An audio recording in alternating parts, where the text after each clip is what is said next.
In this video, I will show you step by step how to get your phone unlocked. But first, a quick disclaimer.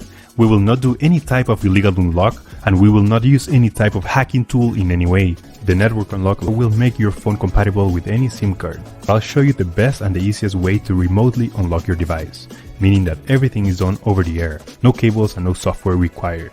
Now, there are a few reasons why you would like to get your phone unlocked. It eliminates roaming costs while traveling, because with an unlocked phone you could simply purchase a local SIM card and use it for data and calls, which is way cheaper than roaming services. Additionally, the resale value increases of an unlocked phone. Having an unlocked phone is worth much more, and you could resell it to any potential buyer regardless of the service provider that they use.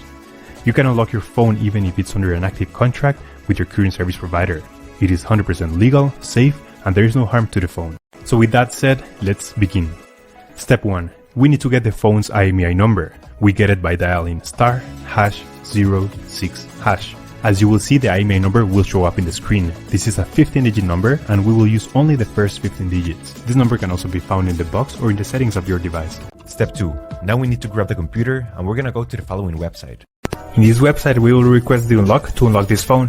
So simply, you have to fill in this form here about your phone's information. It's extremely important to enter the correct IMEI number. That's the number we just got, so enter it here. It should be 15 digit and it must be 100% correct. If there's a mistake here, this method will not work. And the last and final step is to write down your personal email where you're gonna receive the notification. So just write down here your personal email address and they will email you a notification that your phone has been unlocked successfully. Once you have read everything, you will get a message or an email just like this. I will show you my email account. And as you can see here, I got this message and it confirms that the phone has been unlocked. Thanks so much. If you have any questions, just leave them on the comment section down below and we will try to answer them as quick as possible. Thanks so much. I appreciate you taking the time to watch this video and I'll see you on the next one.